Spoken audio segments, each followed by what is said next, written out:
Oke lah, kita balik lagi di sini ke pengantar ilmu komunikasi asesmen kelima Bu Aiza Nabila Putri, nama gue Fahri Muhammad Batiar dari KM 4601.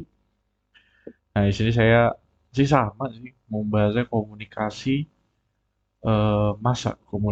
massa apa nih? Ini kayak materi ke-13 sih kalau tentang komunikasi massa.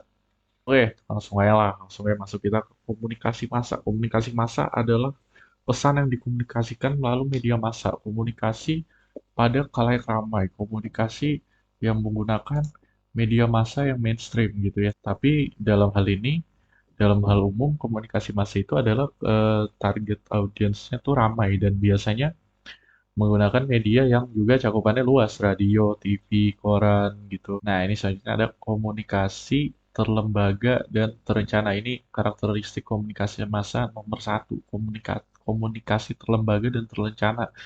Penyampai pesan adalah suatu lembaga yang melibatkan banyak orang dan prosesnya. Jadi komunikasi massa itu biasanya si penyelenggara komunikasi tersebut itu biasanya besar. Ya, misal kalau di TV ada kayak net gitu, net juga dulu kan sempat punya ada tuh The Is gitu ya. Di situ bisa dilihat gimana sih suatu lembaga komunikasi itu cara kerja itu gimana. Baby, kenapa telepon gak diangkat? Uh, gak ada sinyal mbak, susah sinyal di dalam lift. Gede banget sih mas. Selanjutnya ada pesan bersifat umum. Pesan ditujukan kepada khalayak umum dan bukan untuk kelompok tertentu. Intinya ya kita sebagai yang dikasih informasi gitu.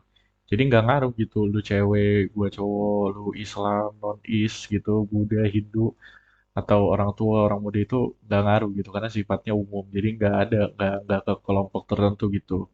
Ya meskipun kayak ada target audiens kayak acara Islam ya pasti buat orang Islam, acara rohani Kristen ya pasti buat orang Kristen. Tapi kan Edian orang Islam juga bisa nonton gitu ya kan. Nah selanjutnya ada komunikan anonim dan heterogen. Nah, maksudnya komunikan anonim dan heterogen ini sebenarnya udah jauh beda dari bersifat umum, yaitu tapi ini lebih ke latar belakangnya. Jadi kalau yang bersifat umum tadi itu kayak lebih ke selling point-nya, jadi misalnya, oh gue nggak suka nih lagu metal gitu. Ya kan, terus ada acara metal ya pasti buat yang suka orang metal. Nah, sementara kalau anonim ini adalah maksudnya lebih ke diri lo sendiri, umurnya, status sosialnya, lu kaya atau miskin gitu. Lu kaya gitu kan, lu nggak nonton acara misalnya SCTV jadi lebih bagus.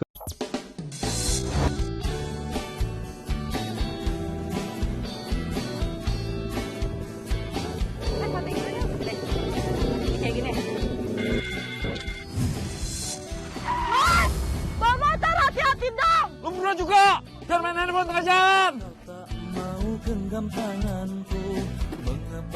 Selanjutnya ada pesan serempak. Pesan media massa dapat disampaikan serempak, menjangkau khalayak dalam jumlah besar dan cakupan luas. Nah, pesan serempak ini maksudnya adalah biasanya di TV. Semua sebenarnya sama sih, semua media massa itu semuanya kayaknya serempak deh. Iya kan? Meskipun itu media massa yang tipenya kayak let's say Instagram gitu, Instagram post Indozone gitu, IDN Times gitu. Itu kan semuanya juga serentak gitu. Saat Indozone mengupload saat itu ya semua orang bisa lihat gitu. Sama juga kayak terutama TV-nya gitu ya kan. Kalau TV itu jam 2 acaranya ya semuanya jam 2 gitu. Semuanya akan tayang jam 2 gitu. Semua orang akan nonton jam 2 gitu. Jadi nggak berbeda kecuali Anda nonton replay di YouTube gitu. Misalnya YouTube juga pun serentak karena uploadnya kan di satu waktu yang sama. Mana? Yang komplain mana? Gak ada. Mana? Lu ngeliat gak arti komplain? Selanjutnya ada mengutamakan isi ketimbang hubungan. Jadi kalau let's say berita nih, Verdi Sambo, Rizky Bilar gitu, si media berita nggak peduli gitu, lu nggak suka tuh. Saya anak-anak nonton gosip gitu, siang-siang nonton gosip gitu ya kan. Eh Padahal marketnya selling pointnya orang tua gitu, tapi yang nonton anak-anak. Tetap aja berita yang disampaikan sama gitu.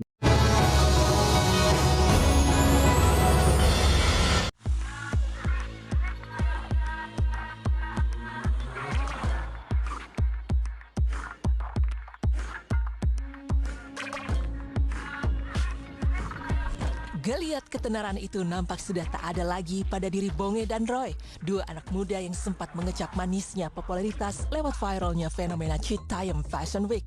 Mirisnya, kabarnya Bonge dan Roy kini dijauhi teman-teman setelah ketenaran nyaris hilang. Nah, selanjutnya ada bersifat satu arah. Jadi maksudnya bersifat satu arah ini, lu nggak bisa tektokan gitu sama si berita tersebut. Misalnya ada beritanya teroris gitu. Dan, berita teroris. Terus lu, oh enggak ini enggak teroris gitu. Itu si berita nggak berubah gitu. Karena bersifat satu arah untuk menyampaikan fungsinya. Kalau kita mau membalas berita tersebut, ya itu akan bisa dilakukan di lain waktu gitu. Nggak saat berita tersebut tayang, nggak saat media massa tersebut lagi jalan gitu. Nah, selanjutnya ada stimulasi alat indera yang terbatas. Jadi maksudnya stimulasi alat indera yang terbatas ini adalah indera yang dipakai pada media massa ini terbatas. Jadi kalau lu baca koran, lu baca majalah, itu kan yang dibaca, ya yang dipakai mata karena membaca kan, melihat.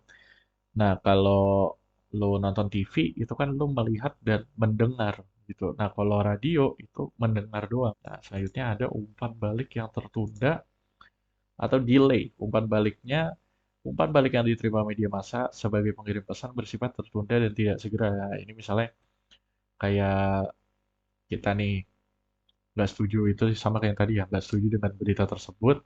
Kalau kita mau komplain, ya itu take a long time gitu. Itu nggak akan langsung nyampe ke si media massa tersebut gitu karena delay.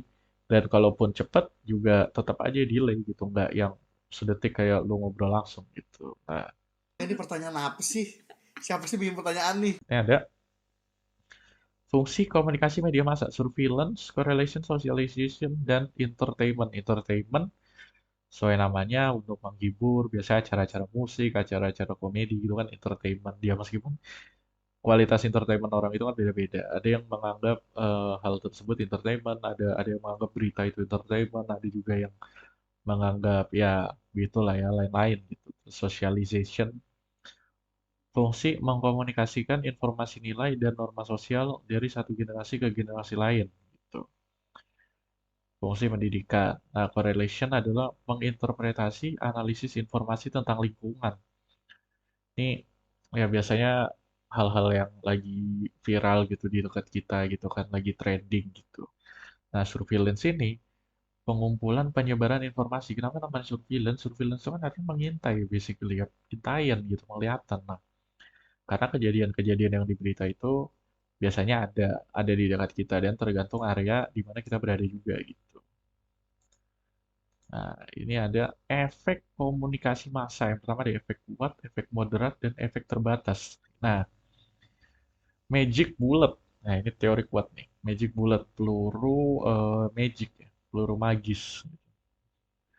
Magic bullet dan hypodermic needle.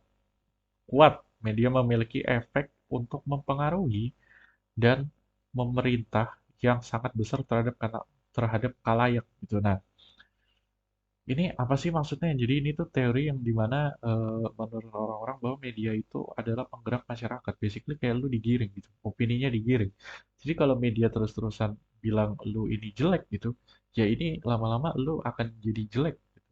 Misalnya media bilang, oh makanan ini gak enak, gak enak, gak enak, gak enak. Makanan, semakin banyak media yang bilang ini gak enak, meskipun lo belum nyoba makanannya, tapi lo udah mikir, oh ini makanan gak enak gitu. Itu magic bullet karena terus-terusan ditembak. Nah, ini teori agenda setting, model efek moderat atau pertengahan. Jadi media tidak dapat mempengaruhi orang untuk merubah sikap, tapi cukup terhadap pikiran orang, pemikirannya. Kayak misalnya zaman-zaman Islam teroris gitu ya kan. Ya itu kan sama gitu, moderat. Pengaruhi di pikiran gitu. Jadi lu jadi pikir bahwa Islam itu teroris, tapi kan nggak mempengaruhi untuk kegiatan lo. Kalau lu Islam masuk pengen ngebom kan tidak.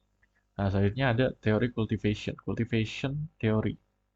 Pandangan terhadap dunia. Mengklaim bahwa televisi mempromosikan pandangan dunia yang tidak akurat, tetapi dianggap mencerminkan kehidupan nyata ini, apa sih sebutannya itu reality show. Reality show. Jadi kayak, ya sebenarnya susah sih. Kalau teori-teori moderat dan kuat ini, menurut gue sih almost as close to propaganda as possible gitu.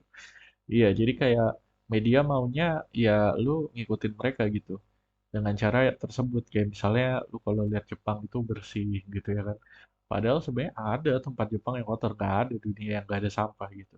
Nah, ini yang terakhir adalah teori use and gratification, model efek terbatas. Teori ini memandang bahwa orang aktif memilih menggunakan media untuk memuaskan kebutuhan tertentu. Nah, ini contohnya Netflix lah ya, YouTube, Instagram, Twitter, itu kan semuanya sebenarnya lo yang milih gitu. Algoritmanya itu adalah ngikutin lu. Kalau lu sering nonton video lucu, ya akan yang sering muncul video lucu. Sapi apa yang nempel di dinding? Stiker sapi. Ikan apa yang nggak bisa berenang padahal di air? Bakso ikan. Nah, tapi ini tuh adalah teori yang paling terbatas karena basically menurut ini adalah media itu nggak ngekontrol lu gitu. Iya, padahal sebenarnya ya secara tidak langsung mengontrol lu dengan algoritmanya gitu. Jadi di satu sisi memang tidak, karena lu bebas memilih konten, tapi di satu sisi lain setelah konten itu terpilih, konten itu yang bakal terus lu tonton gitu. Sebenarnya cukup sekian dari saya. Kasih tau gue alamat yang edit. Gue samperin rumahnya, ya komputer gue matiin.